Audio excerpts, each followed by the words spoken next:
Okay. Hello, my friends. Can everybody hear us? We're live. If everybody can hear me, Townie 3057 for that dono, and I appreciate that so much, man. If everybody can hear us, just say something in the chat. Let me know.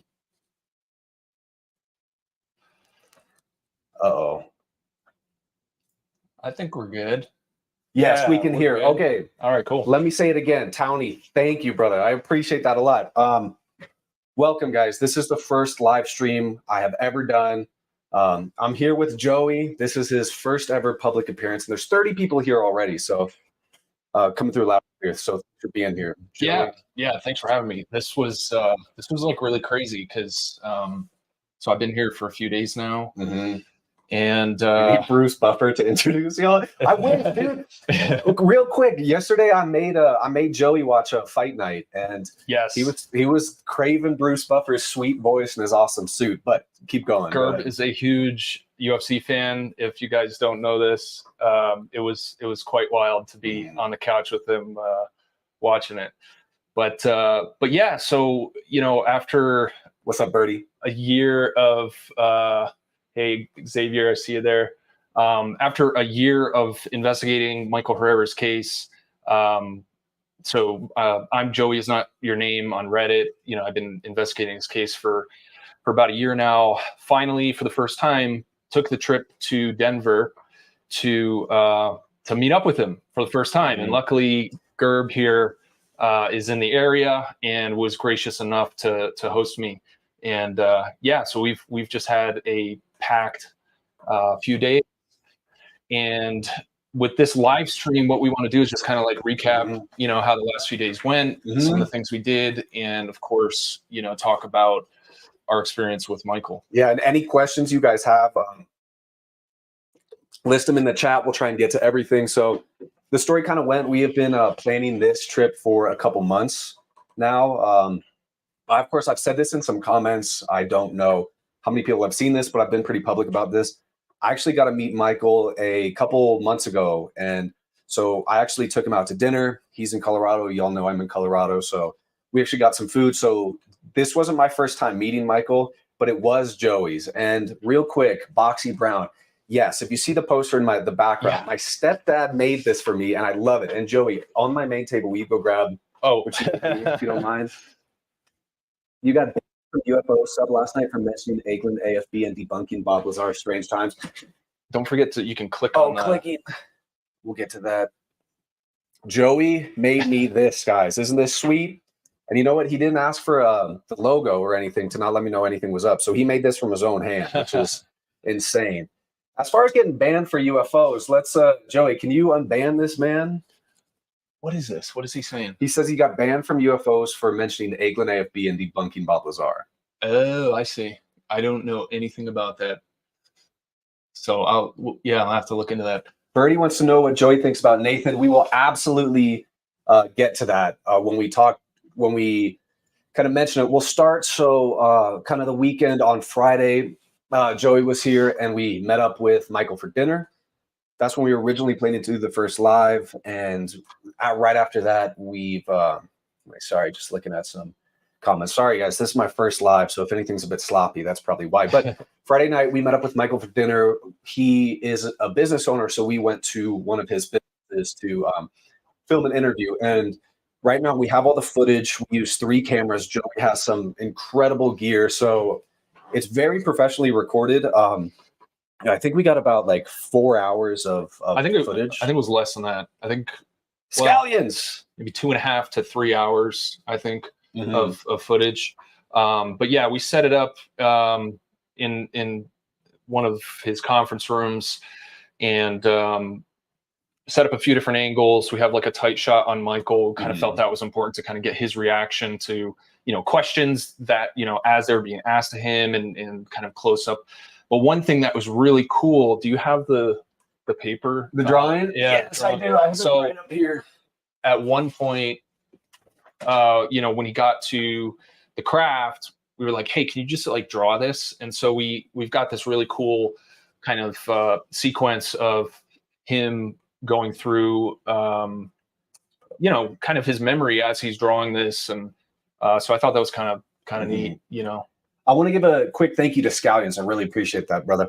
And Burning Rob here. If you like not agreeing with Michael, that's something that's totally all right. This case, you know, Joey and I have discussed this at length and discussed this with Michael.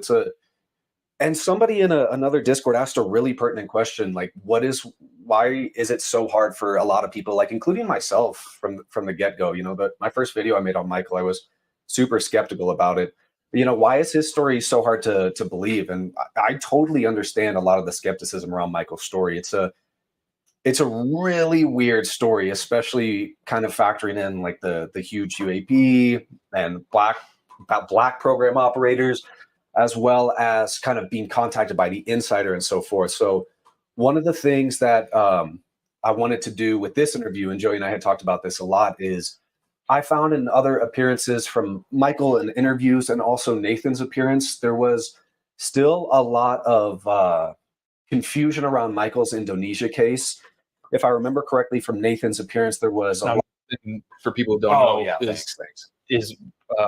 was Michael's team leader at one point, and he was on the deployment, that same deployment to Indonesia, and he recently was interviewed by Patrick on Vetted, and he doesn't believe Michael. He thinks Michael's lying, and he provided his testimony as well as a photograph that he claims shows Michael, kind of prepping to go into Indonesia with him. And so that was something we brought up to Michael as well. Yeah. There's like a camouflage match that, was brought up. And the fact of the matter is, I saw some discussion about this. Nathan was Michael's mission operation, like in the field team leader. That's not a question. I see some people saying like, is he a plant? No. I think Nathan's just a team leader that doesn't like Michael at all. Well, no one really, honestly, no one liked Michael in the platoon. The thing that was so crazy for me, like meeting Michael for the first time in person. I mean, obviously, like over the past year, I've gotten to know him. It was just like a profile picture. Like I've gotten to know Michael over the past year, but like meeting him in person, it just struck me that he is not at all the person that Nathan describes from 2009. I've also had the opportunity to speak with a few other people from Michael's platoon who knew him back then. And he's just a totally different person now. He's like a completely remade person.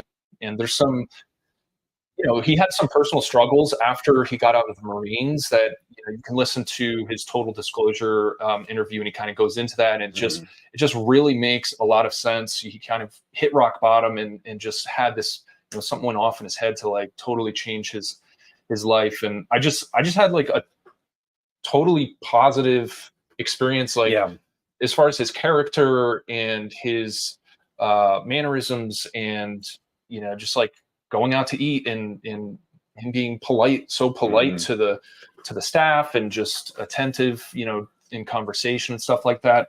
So that was kind of one of my big takeaways from meeting him in person. And so with the Nathan's testimony, I found a lot of factual inaccuracies just from the time that interview was released with Nathan.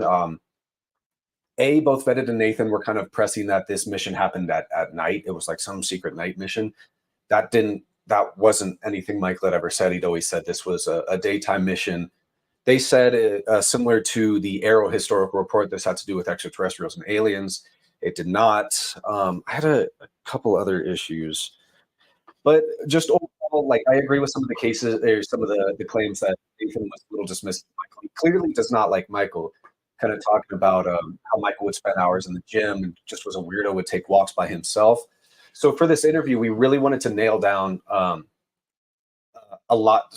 Jim, thank you so much. I will get to your question in 1 second. We really wanted to nail down kind of a lot of the details of kind of Michael's story, including because one of Nathan's strongest claims is that he was on mission with Michael, and there's no way Michael could have gone on this UFO mission. So you'll see this in our interview, but Michael has stated before he was stationed on the USS Denver in Chow, preparing officer meals and so forth. And we really try to nail down the time period that this volunteer mission where he ended up observing the UFO, or he says he observed the UFO, happened during one of his shifts in kind of the chow hall. Just approached, recruited as just a volunteer for this mission. This wasn't with his normal kind of team leader and fire team. This was a put together ragtag kind of group of volunteers, especially, and was kind of an off the cuff mission to the point where, remember, Michael was an M249 SAW gunner, and here on this mission, he claims he was handed an M16A4, 200 Norwegian krona. I know that. Thank you for that. I really appreciate that. Also, Norway is one of my favorite countries on earth. I was just in Oslo last September. But so just kind of ironing out some of those details. And before I continue, you have anything to add? I think one of the other inconsistencies was, like, I think it was stated that, like, they saw the UFO from the LZ, but they didn't see anything until they got to the top of the hill. And but yeah, the other questions, I mean, really addressing Nathan's stuff was kind of just a small part of the interview. A lot of it was focused on things that I noticed, like small details or kind of gaps in time of his testimony, where he might have, skipped from one thing and kind of like went to the next thing, and there, maybe there was like a half hour in between that kind of is fuzzy, that he has never talked about. And so I tried to identify some of those areas that would help kind of add context to the situation. And we also talked about the insider. Yes. One of the things I'm really glad Michael talked about in this interview, because he's only kind of mentioned it kind of halfway or just in passing, but he actually told us the story and did it live. We'll have it in the interview, kind of how he came in contact with the insider, because he's just said before, oh, this insider contacted him. If we remember to the NPC 2023, that was June 12th. Yeah. Right. June 9th or 10th is when the Daily Mail article came out that was about Herrera's story. Pre-Greer's NPC 2023, there was actually a 3-day kind of closed private event. And that's where Michael first gave his testimony in a private setting. And it was here that the insider was at this event. And once Michael gave his testimony, Michael says that the insider kind of talked to Greer, said, I know what this is. Let me try and connect with Michael. And after a little bit of phone tag with Greer and this insider, they finally connected. And this insider invited him out to this location that is so infamous now, kind of the most infamous part of Michael's story.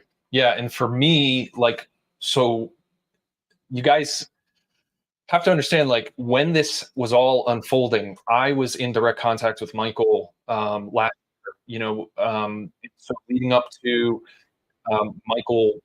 Well, first of all, when he told me like this insider wanted to meet him, I was like super skeptical. It sounded like, what are the chances you have like a UFO witness and all of a sudden someone in the black program wants to meet them? So I was super skeptical, but I had a phone call with him the day before the meeting.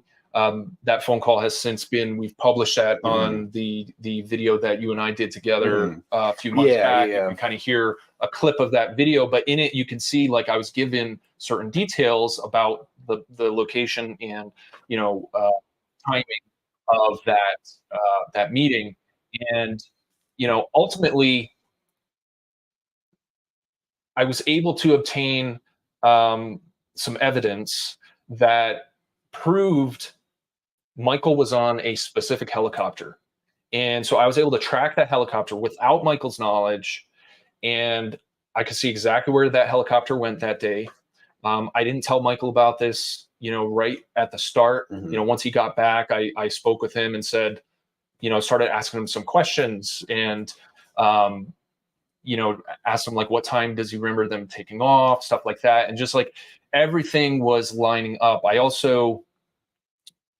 So one thing is, at this point, you're fully kind of read in on all of that evidence. Yeah. So thank you so much, Oral Chow. That's a cool name, and I appreciate you so much. That's so kind of you. But B, the kind of well, let's get to this too kind of. But so a lot of this evidence about that initial meeting was a helicopter, kind of a visit to this location Joey was able to track down with multiple pieces of self-confirming data from kind of publicly available flight records and And I don't know how much I want to say about it. So you tell me some of the pieces that help. That Yeah, I mean, the reason why I have to be vague about like the main piece of evidence I use is like the nature in which it was obtained could kind of compromise certain things. So, and it's been really frustrating for me. You know, at the time, you know, I eventually revealed to Michael, like, hey, I tracked the helicopter, and he was like, holy crap. And you know, at the time, I felt it was important to reach out to certain people, you know, certain journalists, certain like podcasters, things like that, and just explain to them that, like, look, Michael's not lying about this insider. Like, this meeting happened. You know, like, I can't prove the insider is who he is, but I know he went to this location. That's like, I know where he went. Gerb knows exactly where he went, and it's like a very interesting location. Yeah, that's what makes things so weird, because there's still a lot of like people and still a lot of valid thoughts about, you know, is this guy disinformation? Like, I totally understand that point of view. It's totally, you know, that's kind of where my mind drifted initially too.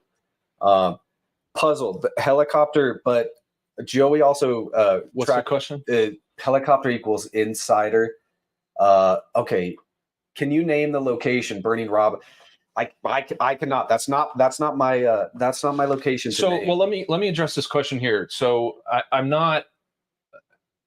You're basically kind of saying, like, am I taking evidence of a helicopter to mean that I know the insider's real? No, that's not it. It's so initially it was the nature in which he took him to this location just said to me that this guy, at the very least, has to be some sort of high level person to be able to take him where he took him in the nature in which he did that.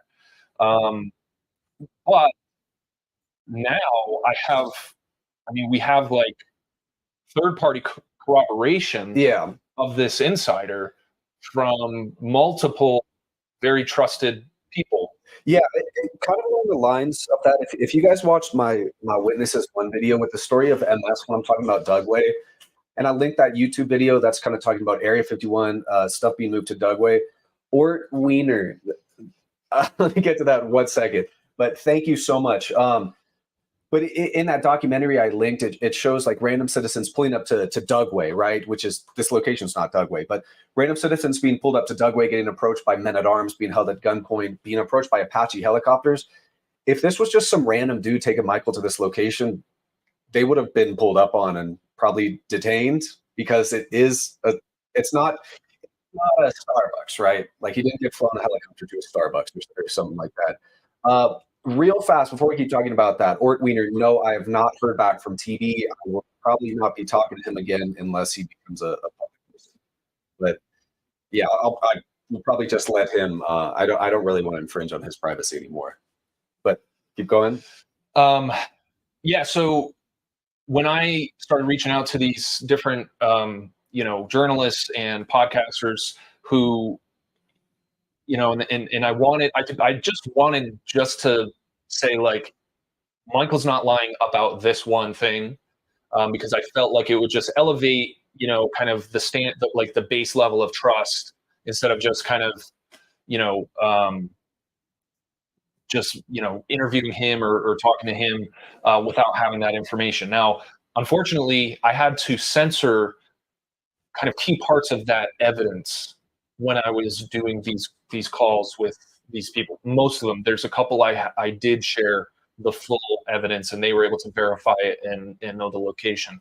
Gerb here now, at this point, Michael has, you know, given him the trust to be kind of like fully read in on that. So I'm like, I just have such a relief and weight off my shoulders to finally have like someone else other than me just being like, yeah, guys, trust me, who has seen the full picture of like evidence of this meeting, who can kind of, you know, talk about it and be like, yeah, I'm not an idiot. And like, Yeah, Do you think the insider has proof that Michael is saying the truth, or the insider just trusts Michael's story?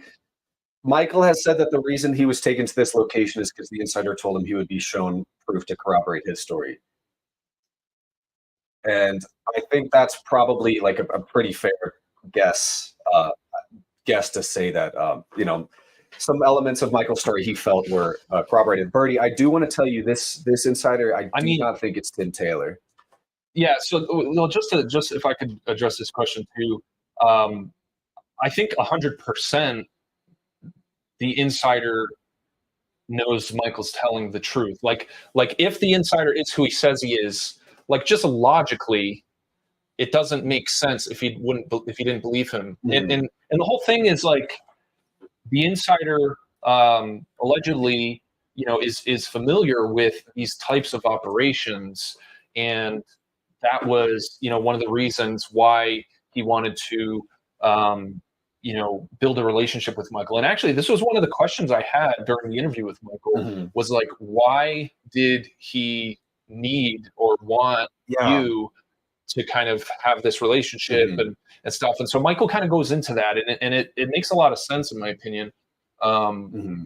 Kind of why they have this sort of mutual relationship and what the insider's getting out of it from Michael. And I've struggled and grappled with this, just Michael's whole story so much, because if you guys remember the first video I ever did a couple months ago, I straight up told I was extremely skeptical of Michael and didn't believe him. Over time, and especially talking to Michael, some of the confirming elements of just meeting the insider and so forth is so strange to me. I don't know kind of what the future of this entails, or really the consequence this holds to Michael, or even what he saw. I still don't know that. I really would like to know, but it's just such a weird story. And I think in this interview, which I saw somebody asking, was it going to be out? I'm trying to edit all right now, so I will get it out this week. But I just feel like get it out this week. That's a lot. That's a lot. I know. But the people want to see it, right? I want to get this video out. I'm so excited. But it's such an interesting story, and I really do understand it. So I want to touch back to why some people don't believe the Michael story. But the craft he saw was octagonal, kind of octagonal shape. Yeah, throw that up there. I mean, this is just a sketch, but there's some better drawings and kind of renderings of the craft that he described. Yes. Oh, we also. Sorry, I don't want to get you off track. I was just going to say. Oh, okay. How much do you trust Stephen Greer? That is a loaded question. How much do I trust Stephen Greer right now? Probably a 2. How much do I trust Stephen Greer's database and just people who have contacted him? Because most of the witnesses that I found and so forth just reached out to Greer, not contacted him. High confidence in a lot of those people. But Greer, I've made it well known.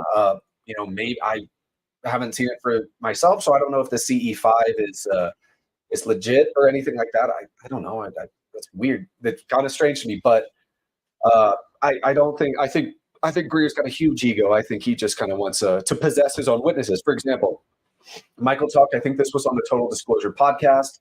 That of course his story came out through Greer. He kind of maybe would have gone through different routes if he knew now. But he specifically mentioned Greer either purposefully or mispurposefully lying about his case when he's had the Men in Black operators when they were pulling guns on them. Greer had said over dramatized the story, saying that the men made the Marines kind of get on their knees, turn around, guns pointing back to their head, like almost a movie level of kind of drama. And so this happens with Michael, and who knows what other people he's talked about. It just kind of stretching their story, but just stretches things a little bit. I think if Greer eased back on the ego a bit and trying to grift people for thousands of dollars for CE5 stuff, he'd be taken a lot more seriously. But he's just an enigma to me, man. I don't know, because if you guys have read the 2001 Disclosure Project briefing document, I think that is a brilliant document front to back. It's fantastic. And so that was in 2001 and 97. Where did he go wrong that now he's trying to command lordship over people who contact him? I don't know. And also, like, if you go through the DPI archive, some of those documents he's uploaded, and I kind of felt guilty about going through some of these. Say they're protected by doctor-client privileges. Why is he posting this stuff? It's immoral. It's absolutely immoral that he's doing that. And sometimes I feel bad looking through that stuff. But I don't know, man. I don't like it. Interesting to know if Michael has talked about Masonry or if you have any thoughts on that. Michael was wearing a Masonic pin, and he has talked to us because, of course, that's so interesting. He just kind of told us that he joined Masonry because he kind of liked the kind of wealth-oriented mindset and joining a group of people and so forth. So for him, he wasn't a native Mason, like family-wise. I don't even know how joining Masonry works, but he joined pretty young, I think at 18. At 18? Yeah. But yeah, I mean, he appreciates a lot of the history behind it. And, he's talked about, he's kind of addressed, the conspiracy theories and stuff like that and on kind of other interviews and whatnot. But yeah, I mean, like the wealth aspect, like we toured his business, and it's an incredibly complex organization. Yeah. Incredibly impressive. It's an 8-figure business just by looking at it. What about other pin? I don't remember what that was. He addressed that on the total disclosure. Okay, I need to check that out. I need to check what other pin he was wearing. Yeah, but we also talked about Kirkpatrick. Oh yes, okay, yeah, guys, this is gonna be really great too. I live in Birdie. If you're in Kentucky, my pops lives in Pendleton. I'm out there all the time. I love Pendleton. So I'll get to this in 1 second. But AARO. So yeah, Michael did testify to AARO, and in the interview he talks at length about that. He testified directly to Kirkpatrick, and we'll just give a little details. Jiminy. Is that okay? Can you? Thank you, man. I really appreciate that. The last time, I'm splitting that one with you, man. Yeah, you get. I don't want anything. I really appreciate that. Thank you so much, Jimmy. I really appreciate that. That is so kind of you. Seriously, from the bottom of my heart. But AARO. So he testified directly to AARO. There were a couple people in the room. Michael said that Dr. Kirkpatrick sat leaning back with his legs crossed the whole time, asked 3 questions about Indonesia. 3 questions because he testified in April of 2023. So before the NPC 2023 with Greer. He said Kirkpatrick asked 3 times the same question. He said, "Yeah, 3 questions, but they were the same question." He didn't type anything down. He just had some handwritten notes. After that, Kirkpatrick and AARO told him they would be following up, and they never did. He never heard from them again. And he was also surprised and pretty angered when he saw Historical Report Volume 1 and saw that it was completely kind of falsifying his testimony to AARO. You're supposed to as a content creator, you gotta leave teases. Right? You spoiled it. I know, but still, you got. Yeah, right? I don't want to. Yeah, see, that's what I like about you. You're not leaning into all the kind of marketing. Hell no, I'm not gonna do trailers. No, it's awesome. Man. Yeah, he thought Kirkpatrick was a total jerk. But yeah, the question was who were the operators? That was the one thing that he was focused in on. He didn't ask anything else. This Swat, yes, I've tried to find that person. That's in the emails. Also tried to talk to John Stewart. I've heard some kind of positive and negative things on that encounter, so I really am trying to get to the bottom of it, as well as the strange connections to the 1974 Chihuahua, Mexico crash retrieval case I want to cover.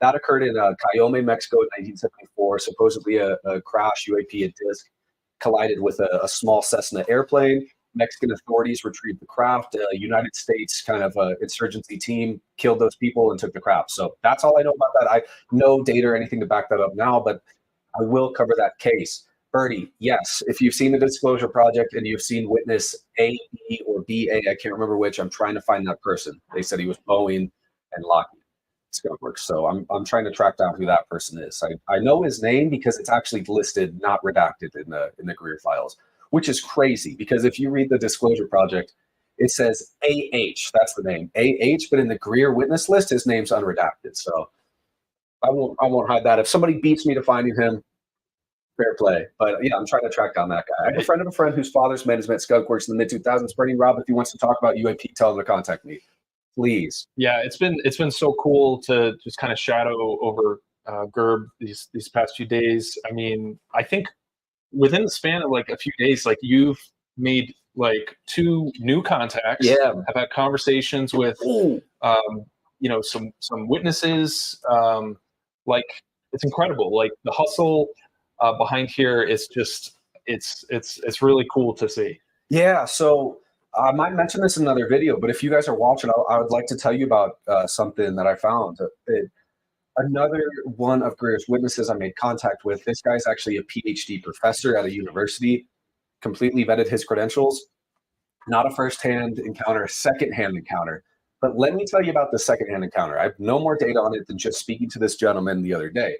He's actually a good point of contact. He's actually in Colorado, so I'd like to talk to him more. But when he was in university for his PhD, are we going to see Michael in documentaries or hearings? We'll get to that right after this story. While getting his PhD, one of his professors was an Army electrical engineer. And this is Jim. Wow. Thank you. You were. I'm splitting this with you. All right. Dude, you've like $100 bet note to Joey. Thank you, Bob. No. Thank you, Jim. That's incredible. Thank you so much. But so this guy has a secondhand encounter, right? His professor in university getting his PhD used to be in the Army Corps of Electrical Engineers. He used to be an electrical engineer in Army engineering. So he told me back in the 50s, early 50s, I think this might be 53, around the time of Kingman. Hey, I'll get to that in 1 second. His professor, while a little liquored up at a party one night, said that one night in the early 50s, in the middle of the night, he was woken up from his bunk. From his bunk, he was placed in a bus, driven hours to an airstrip, put in a plane with no windows. If you remember so far, this sounds oddly similar to Arthur Stancil in the Kingman crash. He's put in this plane, is flown to a place in the middle of the desert, brought into a building in the middle of the desert where a bunch of strange objects were in like an industrial laboratory, and told to figure out how they work. A couple years later, he asked the same professor. The professor denied that and said, no, it was Russian objects. So that's a really interesting story. That's because he asked, he said, what were they? And he said, they're not ours. Right? Yeah, he said, they're not ours. Quote, they're not ours. Yeah. And then later on, he's like, oh, well, I didn't mean NHI or anything. I meant it was Russian. Yeah. So, but he didn't believe that. No, he didn't believe that because why would a PhD in electrical engineering? Yeah. No, so that's an interesting story. 3D monster. No, sir. I actually have my degree in mechanical engineering. I think we missed one. You said you were gonna. Oh, okay. Sorry about that, guys. Still working on this. In documentaries or hearings? Hearings, I would hope so. I know he's willing to kind of testify if approached. Documentaries, I'm not quite sure. He's kind of like he doesn't want to do too many media appearances. One of the reasons he did this interview is just because we've developed a relationship with Michael over the months. But do you have any other insights? I mean, there's some stuff that I'm vaguely aware of, but I don't think it's like public yet. But one thing I want to just kind of acknowledge as well. I spoke to Ross Coulthart like last year, very early on. He was actually one of the first people I approached to kind of share the evidence that I had. And he finally, he did a Reddit AMA a few months ago and acknowledged that he's investigating Michael Herrera's case. And I've known this the whole time. And he also recently in one of his reality check segments, expressed that he finds what he says he likes Michael, and he finds what he says credible. So I just want to put that out there, in case you guys missed it. This is a very interesting case, and I mean, at this point, there are a lot of things that I know Michael is 100% telling the truth about, and of course, there's a lot of things that I don't have the evidence for. Yeah, but plenty. People call real fast. Broke Johnny Light. Where can I find this custodian file? And thank you so much. Love you, man. A lot of people have called Joey Michael's publicist, but you do not claim to have all the information with Michael, do you? No, and it's there's a lot of times he in the past he's done interviews and I didn't even know he was doing an interview, and I just see it just like all of you guys, but I did reach out to, like I said, Ross and Richard Dolan and, like Chris Leto, Yeah, yourself. yeah. I reached out to you, Stephen Diener, because, I knew that they were interested in talking to Michael. And I was like, hey, can I just do you mind if I can talk to them ahead of time? And Michael would put me in touch with them sometimes, or sometimes I'd reach out directly. And I'd just be like, look, I'd have a private video call with them and just be like, look, I just want to share this evidence that I have before you talk to Michael so you can see. But I'm not at all part of coordinating his appearances or anything like that. So, people, for a long time, people thought I was Michael because I was anonymous. Yeah, but now everybody knows you're Joey. This dude's a giant, man. He's 6'5", 6'4". He dwarfs me. He dwarfs Michael. But I'm not built like you. You're jacked. Ben, yes, this is Joey right here. Chris Leto. I think he's gotten such things. Chris Leto's a wonderful man, a good pilot, a fantastic channel. There was, of course, a period of time where don't die. He's tall, dude. He's a giant. But there was just a period of time. Do you think NASA and Space Force knows? Space Force, I'm not quite sure. NASA's had a weird relationship with UAP. If you remember my last video, that kind of NASA back in the 60s and 70s would always claim they had no kind of interest in studying UAP, but there was a good period of time in 70s, specifically 78, where there were many internal memos with NASA discussing UAP. So I'm not sure to their extent, if NASA is involved in black programs and reverse engineering, but NASA is very, very interesting. Thoughts on Raytheon building UFOs in Antarctica? I've heard nothing about this, Polaris. If you have anything to share, email me, uapgrub@gmail.com, and I'd love to see what you say. So we'll try to get at these questions. We'll get to Patrick's. Yeah. Okay, do you think Nathan was put? No. So I got in touch with Nathan pretty early on, and he was extremely gracious with his time, going back and forth with me, just kind of texting and chatting, and quickly found out he is exactly who he says he is. I do not at all think he's a paid disinformation agent or anything like that. What I kind of got the vibe was he just never liked Michael. And I got that vibe from every platoon member I spoke to, because you have to understand, Michael was not part of their group through boot camp. He was in a different company. He went UA, which is unauthorized absence, from his original company. He's upfront about that from his very first, coming forward publicly. He said that 8214. Yeah. So, it was nothing he ever was hiding behind, and, people accused him of trying to hide that. But so he got transferred to Nathan's company prior to that deployment to Indonesia. And so all of those guys looked at him and they just think he's a loser because, they find out he went UA, and, they were bullying him, and he just kind of leaned into it and kind of screwed with them back. And so none of them liked him. So that's what I recognized from Nathan. And I mean, if you can put yourself in Nathan's shoes, and, the guy that you remember being strange is coming forward with these really extraordinary claims. Yeah. And he was his team leader, during that deployment. But I don't have a military background. So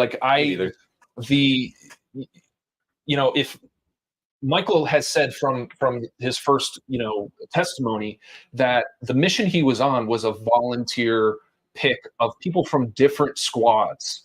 And I think he even said different platoons, because there were multiple platoons on the ship. And so from day one, his testimony has always been that he did not deploy with his assigned squad. So Nathan was never a part of Michael's testimony. Right. And it's just kind of silly that why would Michael, if Michael was making this up, why would he make up a fake mission about a UFO, but then after 14 years of thinking about it and saying, I'm going to come forward, also decide to lie about the real mission he did with Nathan? That part has always bothered me. It just makes no sense, because literally the only thing that puts Nathan's testimony against Michael is Michael's denial of him going on a mission with him. So he could have easily just said, yeah, I did 2 missions. I did one with a volunteer group that, saw the UAP, and then I did another regular mission with my team leader, and we didn't see anything on that one. So I'm not sure if there was a second part to that question. We'll scroll through a couple of these.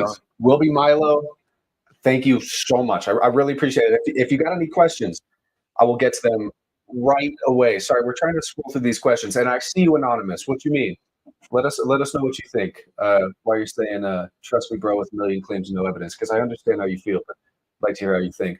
Why is that? That some things are not made public yet. I like to think back to David Grush saying, "Program, reverse engineering, and so forth, feudalistic dominance." And just I still think that over time there's a lot more interesting parallels to be drawn to somewhat of a hidden Cold War for decades between adversaries and so forth, kind of a race to understand this technology. Thoughts on Kirkpatrick's new position? DOE influence all the time. I did not like Kirkpatrick at all. And I think his interview with Greenstreet was pretty funny, how part 2 was just kind of changed to be solely discussing the 2018 Skinwalker briefing. So with the Raytheon stuff, I don't know. I don't know what I think about Eric Hecker. Some of his claims, I know I'm talking about Michael here, discussing how I find his claims interesting.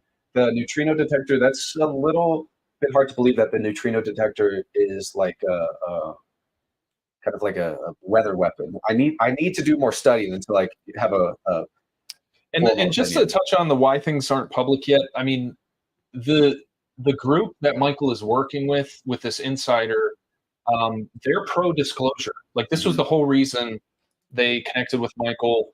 They have things going on that they're trying to, I think if you guys back out and kind of look at disclosure as a whole, like, there's multiple groups of people trying to push disclosure forward from different angles. You've got the legislation side of things. You have kind of,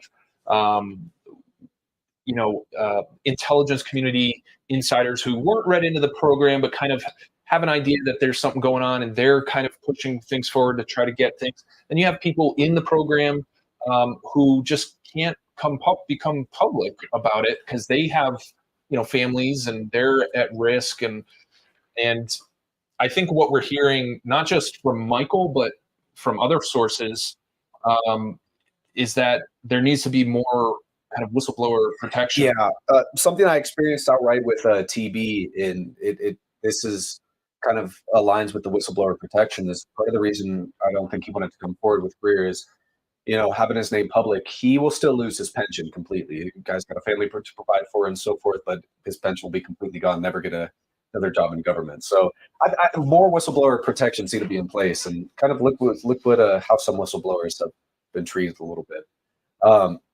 Who do you think the next AARO boss? Do you think the next AARO boss will be different? Probably not.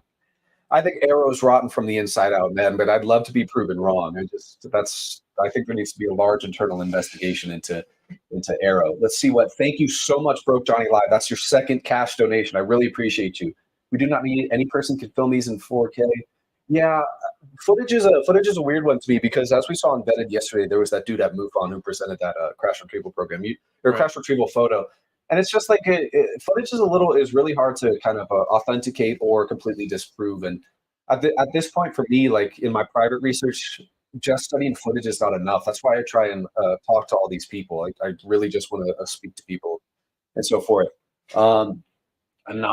Thank you for your channel. Thank you so much, First Last. I appreciate you. I want to talk to Anonymous. I definitely understand that point of view, because there's a lot of trust me bro stuff with people like Jeremy Corbell. I think with this evidence where Michael was taken, I think that Joey can't share it because Michael. Well, it would just compromise the insider. Totally. Yeah, it would totally compromise. But like, I totally understand the sentiment, and like, I had a decision. Do I just not say anything publicly, even though I know it's true, or what I came up with was a compromise. I said, well, let me reach out to different people who, the community mostly trusts, different kind of people in the community, podcasters, journalists, and things like that, and share that evidence with them. And then they can, if they think I'm full of baloney, they can call me out on it and shut me down. What I didn't expect was a lot of them kind of wanted to kind of continue their investigation privately and not just like come forward and stuff like that. But at the end of the day, I totally respect and understand the majority of you guys feeling like, this, you just kind of want to set this aside because that evidence isn't. That's a good question to touch on too. Very good question. Why would it compromise the insider? Because this, these guys have kind of a regular job as well, right? They're like, it's not just like the black program stuff that they do. They have kind of a regular job that they do. And so the location would kind of indicate the people that work there essentially, So that's why. Well, there's another reason. Show your work. Sending positive vibes. Thank you, brother. You gotta trust me, bro. I totally understand your sentiment, man. Like I would love for Michael to talk about this. I would love for this Bang Insider to be public, but unfortunately, I don't get to call the shots there. I'm just a dude trying to kind of study this case as best as I can. But I completely understand why it's frustrating, especially in a subject where a lot of people make claims and don't really touch on it. Aztec's a really good case I really want to cover. So if you guys remember when I did my Wilson Davis memo, James Rigney, the guy who actually leaked the Wilson Davis memo, I become friends with him. He's a wonderful man, a great person, and he is strongly of the mind that Aztec is a hoax. So I really want to speak to him and think why he does that. Majay Brazil, I really want to cover that too. MacMave Studios has a terrific kind of have you seen that? It's a Blender. It's like a recreation of a crash retrieval event. Oh, MacMave Studios.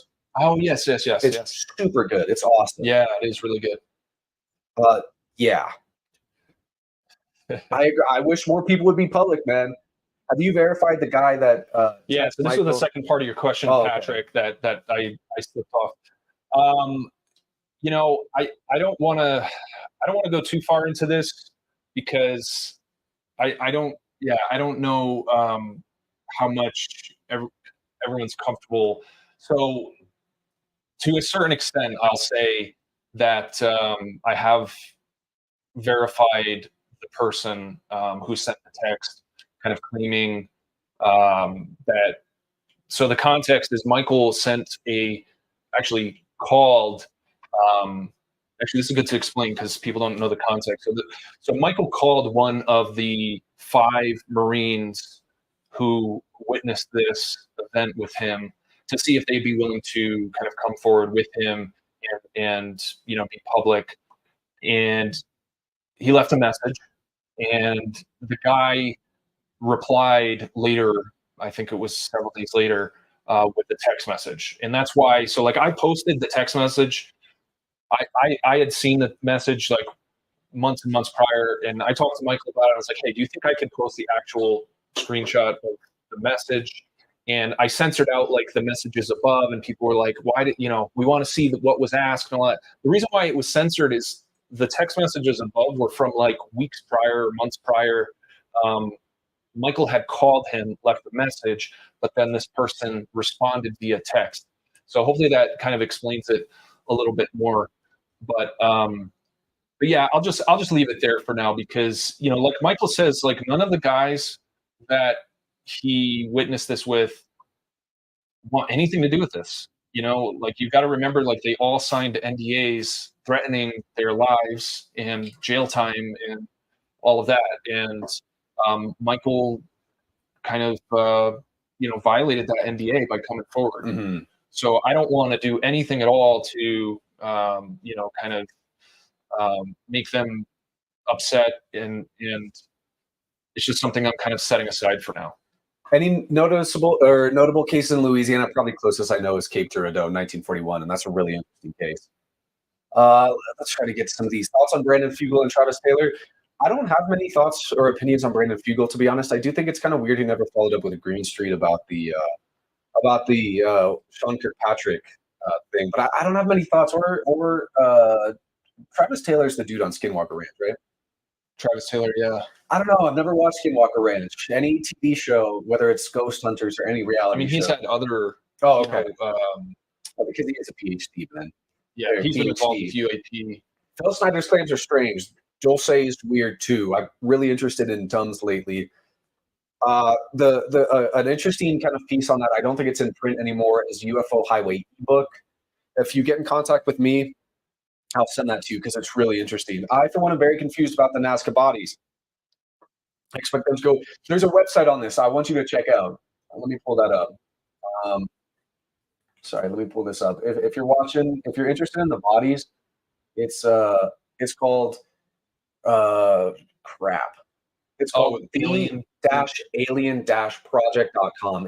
And you can look at the 3D scans of all the bodies. And that's just a really cool thing to look at. I don't really have an opinion on them right now because I haven't studied too much, but it's very strange. Ryan Roberts, 5K USD, announce who it is. I don't know. I don't know who it is. And so I cannot do that. Well, he's asking me to do it. Where do you think the huge unmovable object that UFO Ross says?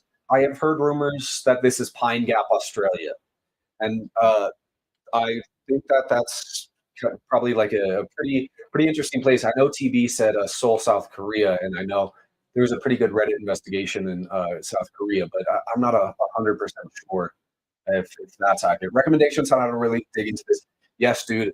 Just be able to read into tons of documents. That's all I can say.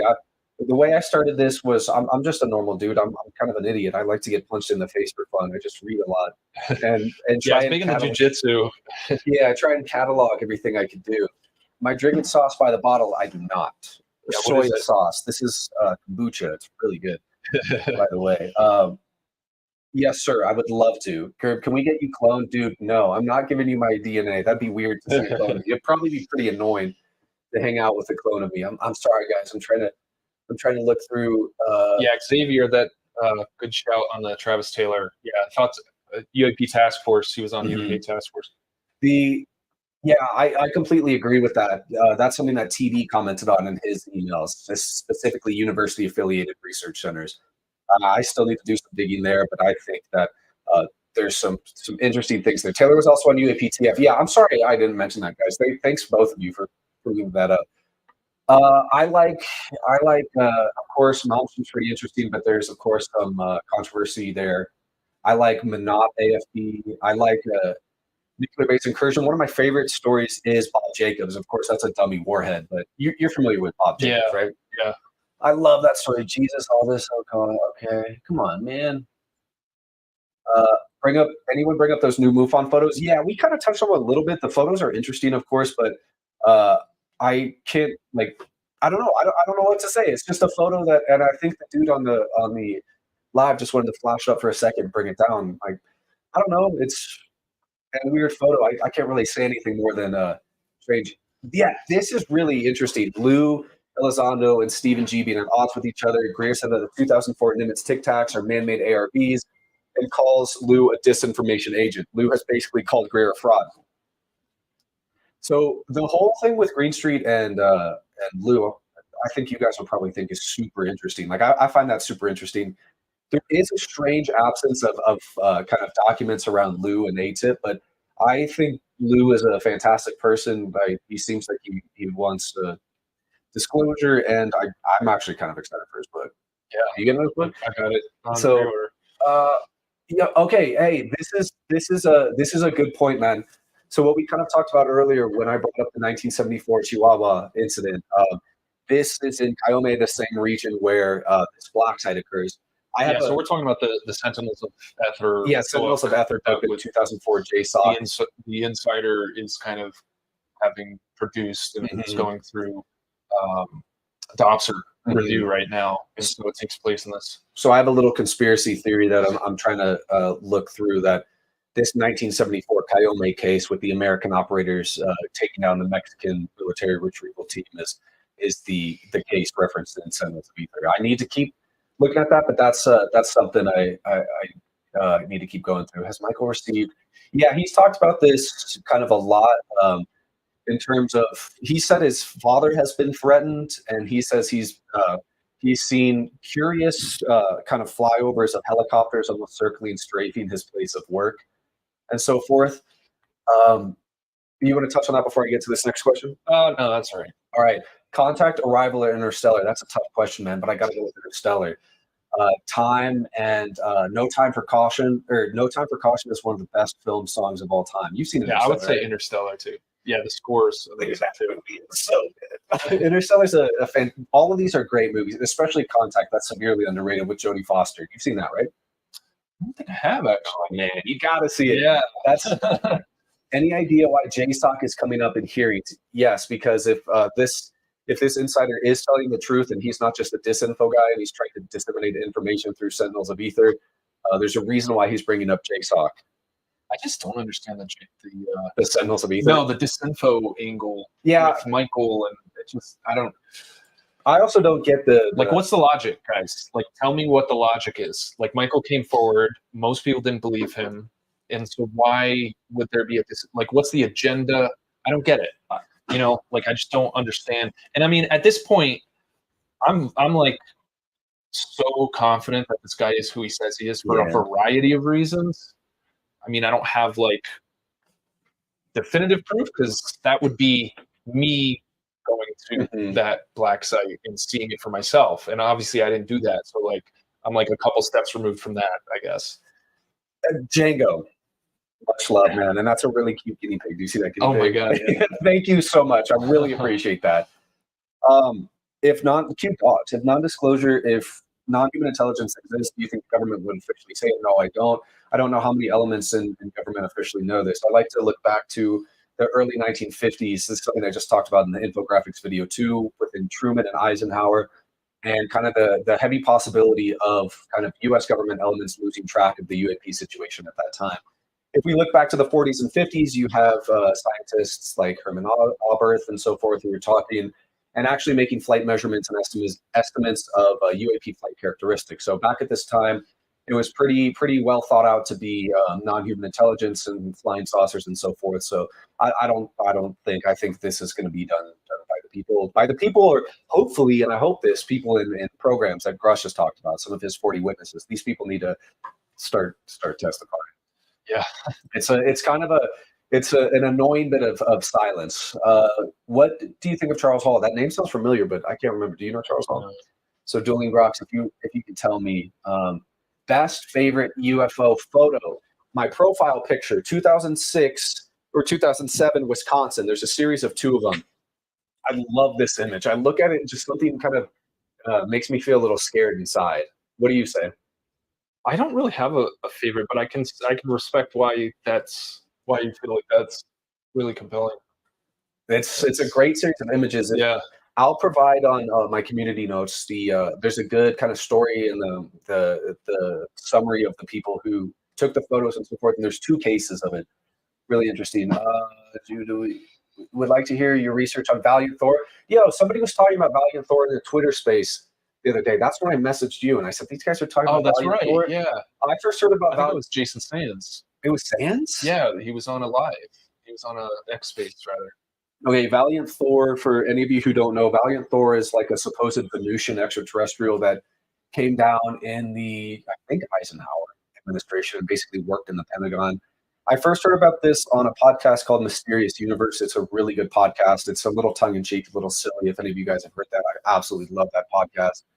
But that story is a bit. I have no confirming evidence or things to disprove the story, but I find it a little strange that basically an uncanny valley type human is working in the Pentagon. But I don't know. I don't have anything to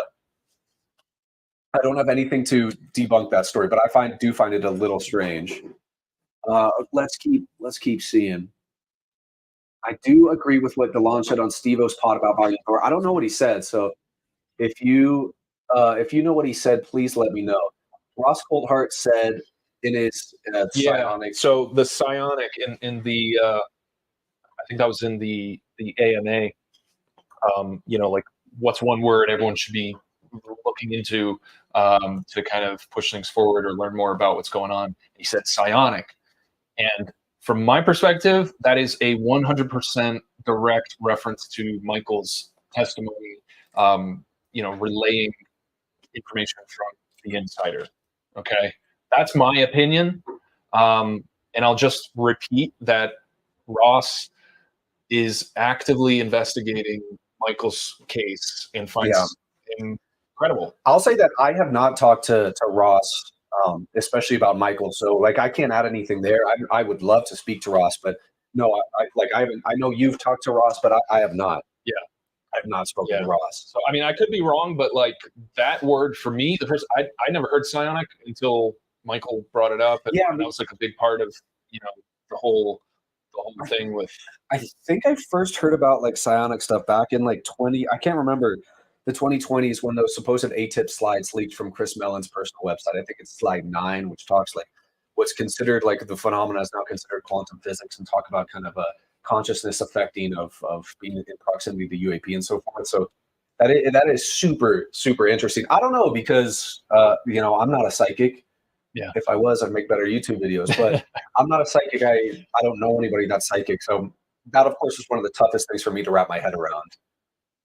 What soft disclosure points? I don't know, because you have Close Encounters of the Third Kind, and you have a really weird, you have a lot of parallels to real life, like that eccentric French scientist who is basically a movie analog to Jacques Vallée and the J. Allen Hynek type scientist. So I don't know, but that I'd be interested to find out. I agree. JSOC was also mentioned in the article exposing the OGA. Yes, the OGA is something I'm trying to investigate right now as we speak. I think that's so interesting. There's a couple guys I'm talking to that have some poignant points on OGA, and kind of Carl Wolf, the former head, and so forth. So that'd be interesting. All right, what does this say? So David Grush has confirmed the deep state is real. Thoughts on the legitimacy of the USA government? Democracy is fake. I definitely think there is a program that studies reverse engineering. Or like looking around the camera the questions. to see the questions. At least from everything I've studied, I'd like to support the thesis that there is evidence that there is a crash retrieval and reverse engineering project that is not necessarily run by USG elements with oversight. Yeah, I mean, this stuff's so crazy, guys. Like, I totally understand that. I mean, it's I don't know. I really don't know. It would just be speculation. Wait, but the text message from his bussy who tells him he isn't too deep is comical. Is the next, yeah, but yeah, I think your comment's more comical. Okay, let's keep going through some. I don't know, what is he saying?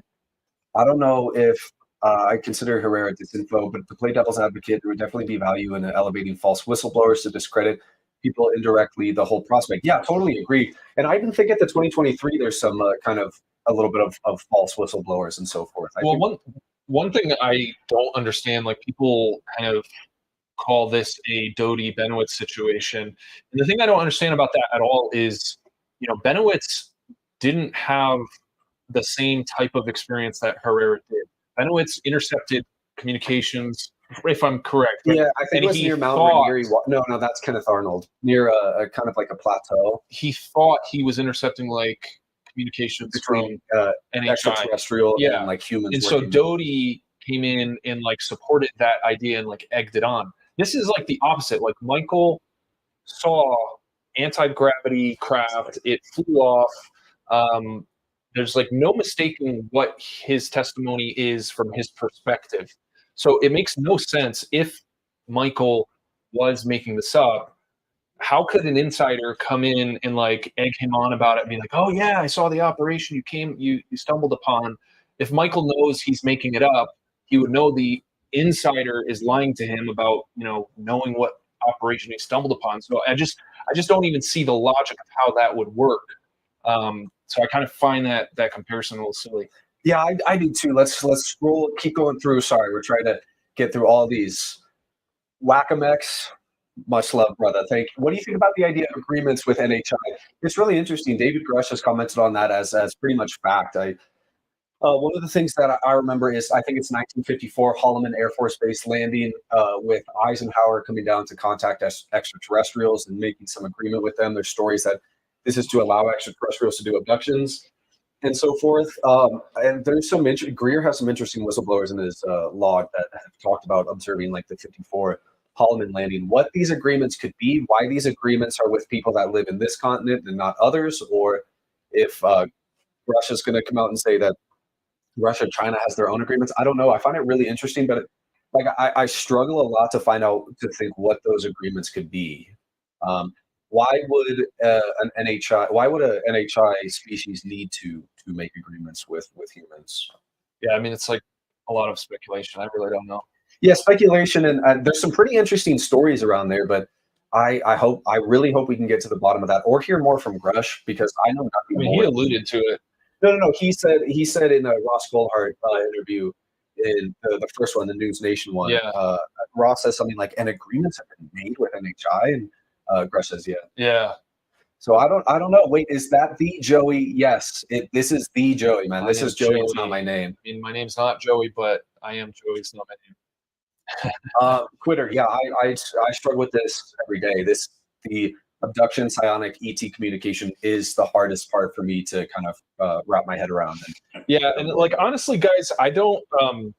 I seriously think I've got this cognitive dissonance sometimes when I'm investigating this case, and I focus in on kind of like the tangible stuff that is in my kind of reality of what the real world is like, and so I focus on the military stuff, and the operation, and things like that, and I kind of like take the bigger crazy picture of what Michael's claiming and just set it aside, because like it's such a wild change from like how I understand the world works that it's hard for me to really accept it. Yeah, it's something like I'm actively studying to learn more about. But for somebody with an engineering background who's really interested in crash retrievals, more so tangible stuff, it's really difficult for me to understand, especially because I've had no like personal experiences with any sort of psychicness.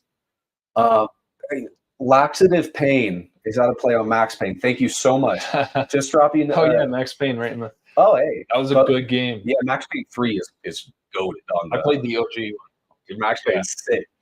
For Foes, kind of slow and the acting is cheesy. Hey, I'll check that out tonight, man. Foes 1997. I really appreciate you, brother. Thoughts on Ashton and the MH370 videos? I don't know much. I try and stay out of that because that seems like a really big kind of a rabbit hole. I have heard many people say that those are debunked, but I really don't know, man. I try and stay out of that. I remember when that video was released, I was like, holy crap, that's really cool. But I really don't know much, to be honest. What about you, Joey? Yeah, I mean, it seems pretty compelling that they're hoaxed. However, and I don't really like Ashton's reaction to a lot of really logical kind of presentations, like the raw photos, finding the original photographer who took the raw photos of the clouds and the sequence, and his kind of comebacks to those are relatively weak and kind of emotional reactions. However, there are certain things that I find interesting about the kind of context of the way the videos were put together, I guess.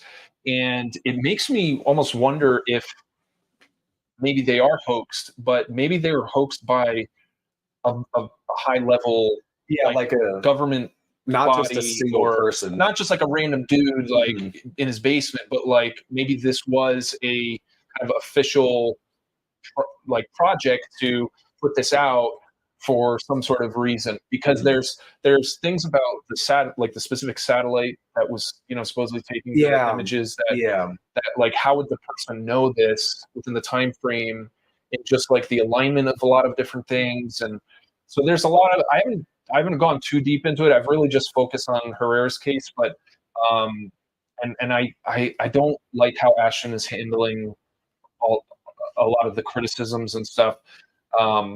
But there's still like a little piece there that I do find interesting. Yeah. Matt Ford announced that the name of the OGA has changed recently. Yeah, I remember when that Daily Mail article about the OGA came out too. There seemed to be a lot of kind of changes from the Internet Archive on kind of the flow of information from how to access the OGA. The OGA is super interesting. Sorry, just trying to scroll through some of the questions. There's should I still report it to move on? Tell me, man. Send me an email. I want to hear about it. UAPgroup@gmail.com. Gaddis Gaming. I want to hear about your experience, man. That sounds incredible. This is a great question. What are your opinions on? I think that was a really bad idea for him to come public on Twitter. Unfortunately, and I think part of the thing that I think Mr. Sands made as a kind of a mistake was going too much into being too generous with providing his speculative thoughts on different questions that were totally unrelated to his direct experience of what his encounter and his job. And so, because what happens is now people get that soundbite and they think he's speaking that from a firsthand perspective, and it just kind of muddies the water. One thing that's interesting that I think we can talk about regarding Sands. So we actually had another meeting yesterday with Michael and another individual who's kind of behind the scenes. He's someone in the intelligence community, someone I've been speaking to for a while. And he kind of vouched for the fact that Jason Sands was participating in the UAP Task Force forum. Yeah. So there was some, you guys probably remember that argument about, Sands said he was part of the UAP Task Force, and but then he's like, well, I mean the forum, and people kind of flipped out about that.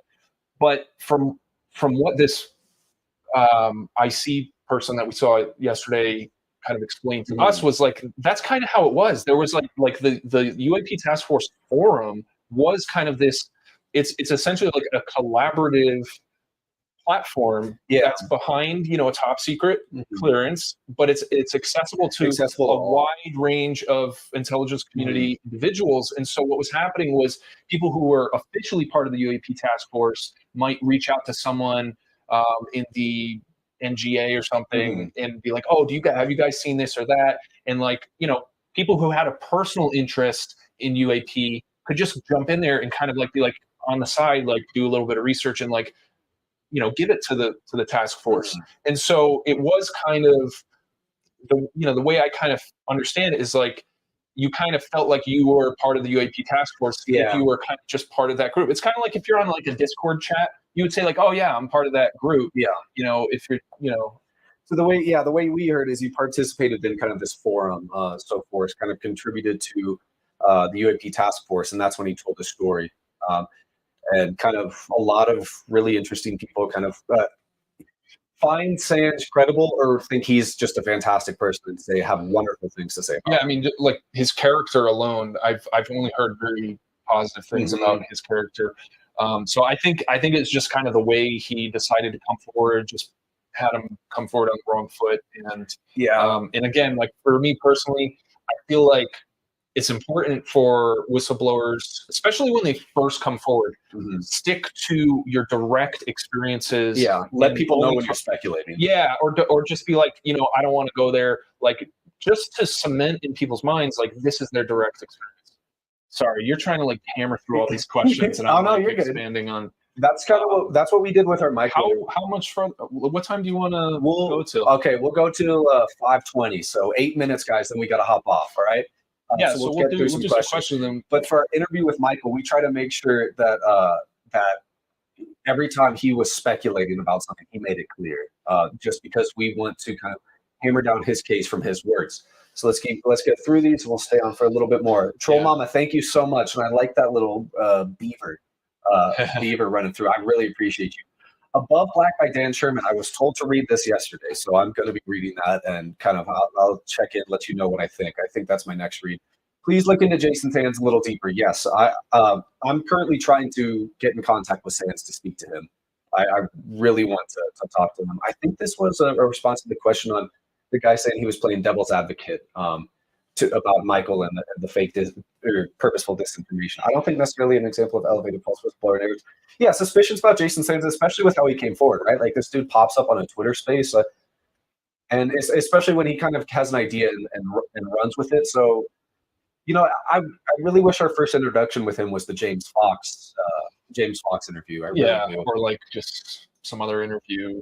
Thoughts on Wygant's awesome, although he won't. I've tried to talk to him. I don't think he wants to do any more interviews. I've tried to contact him on massive or multiple platforms. Sorry.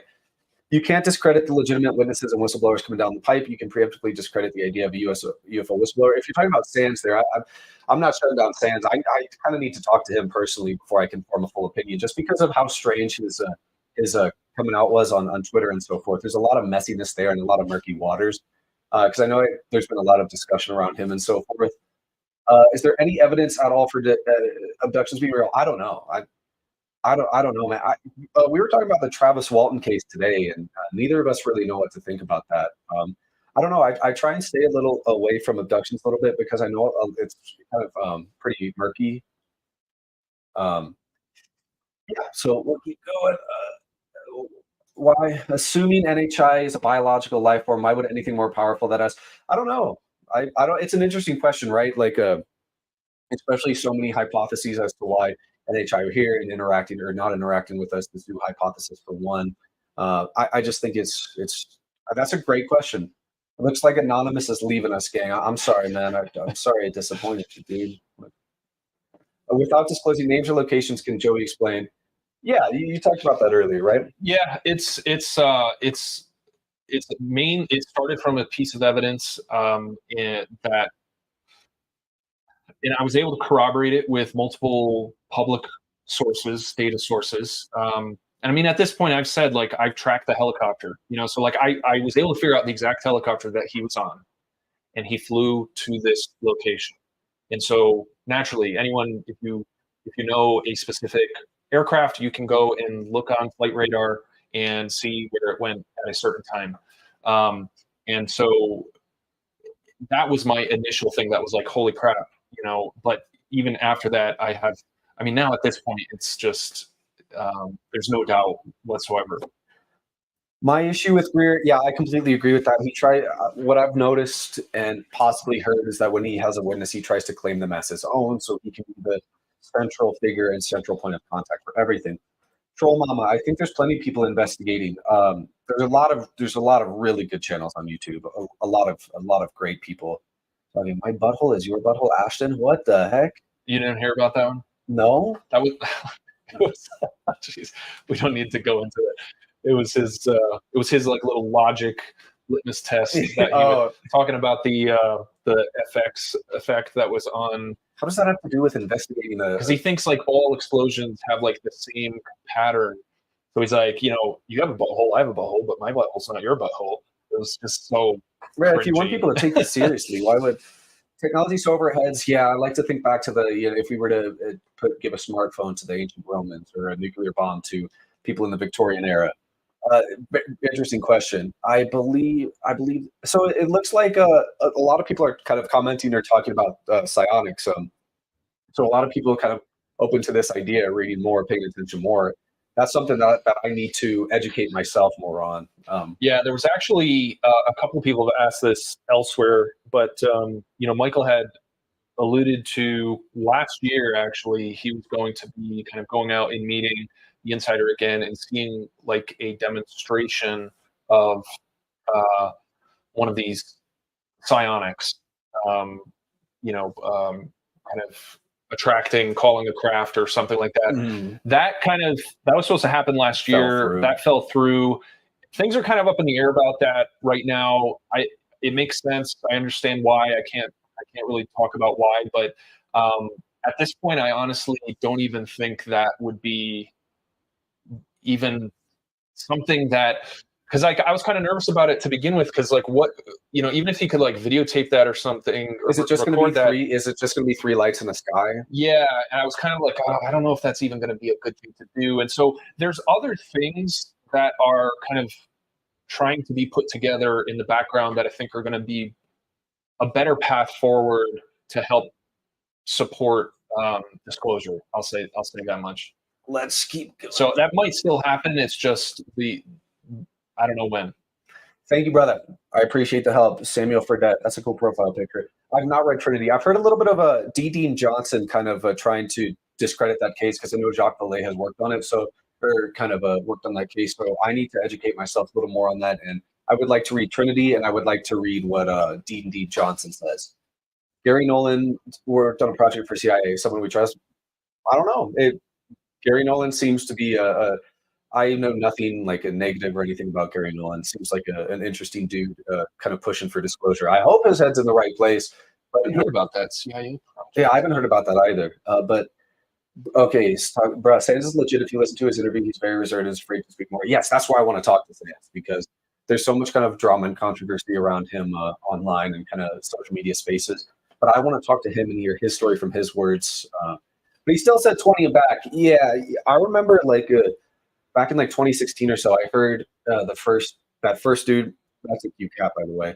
Who said the 20 and back thing was a thing to go work at, like mining on the moon with reptilians.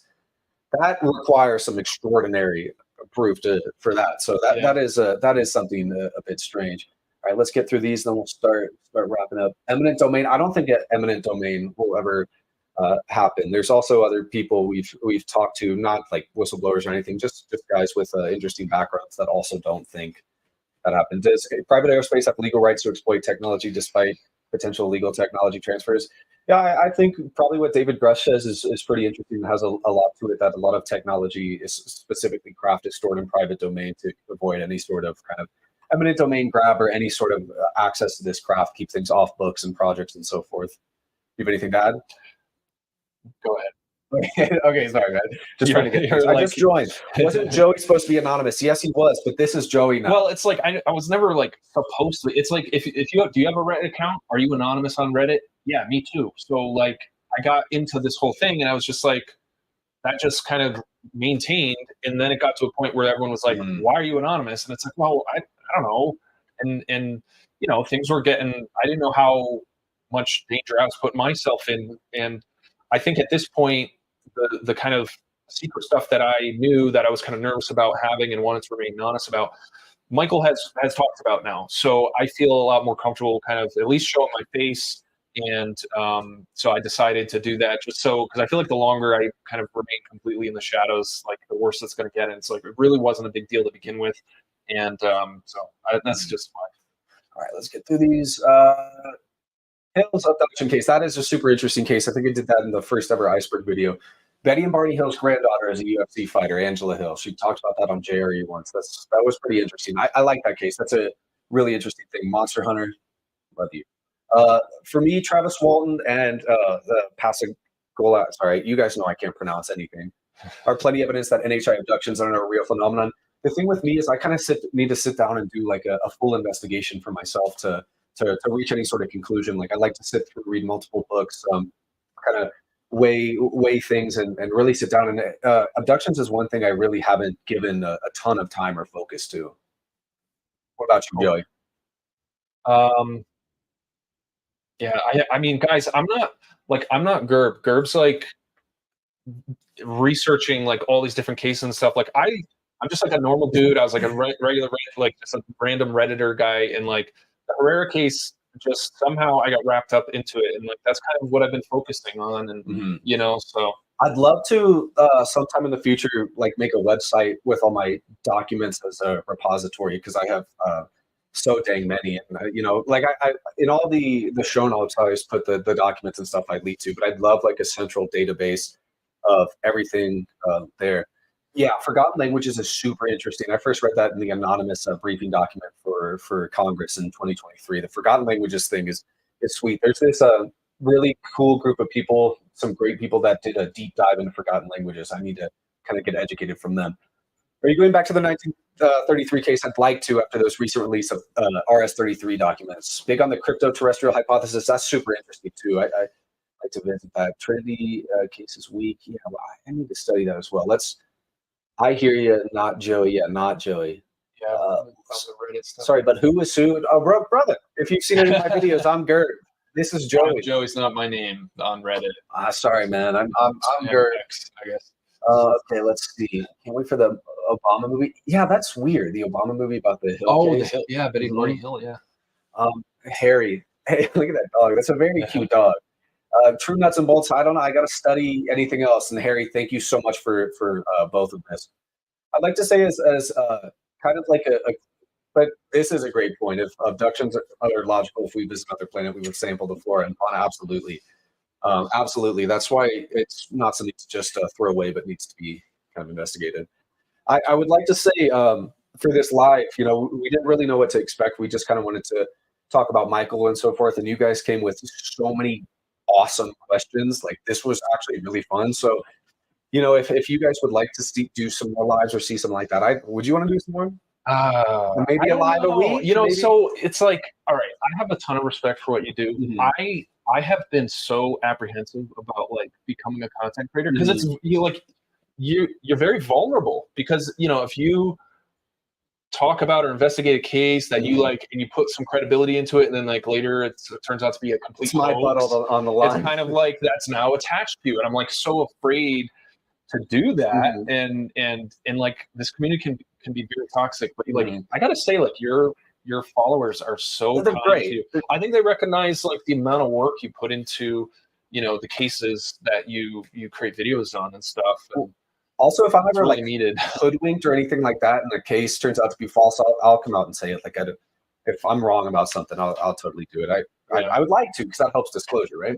Yeah, it's a trick. It's like a tightrope, because and like how much do you talk about speculation and get into that, and even if you say like, oh, this is speculation, people are going to be like, oh wait, he believes this or whatever. And so I would like to say that maybe Joey will join me on some live streams, maybe he won't, but that would be kind of fun to do like one live a week or something like that, whenever works for anybody else. And that will definitely not take place of regular videos, because I'll let you guys know a little secret right now before we wrap things up. You guys know I mention this a lot. Who remembers me mentioning Magic Eyes Only, the book by Ryan S. Wood? Focuses on crash retrievals and MJ12. Who knows this book? I'm waiting. Anyways, we'll get to Jangy Squish real fast before I talk about that. Thank you ew, dude, your profile picture is foul. Thank you so much, man. I really appreciate that. So this book, Magic Eyes Only, I fully recommend this. I'm not sponsored by the author, by the way. About crash retrievals and MJ12. The author of this book, Ryan S. Wood, whose father, Robert S. Wood, who worked contracting for various defense companies and had a lot to say about MJ12, UAP, and so forth. I had contacted Ryan S. Wood. I know him. I've talked to him multiple times on the phone. He lives near me. I will be doing an in-person project with him, kind of doing a full dive on the MJ12 soon too.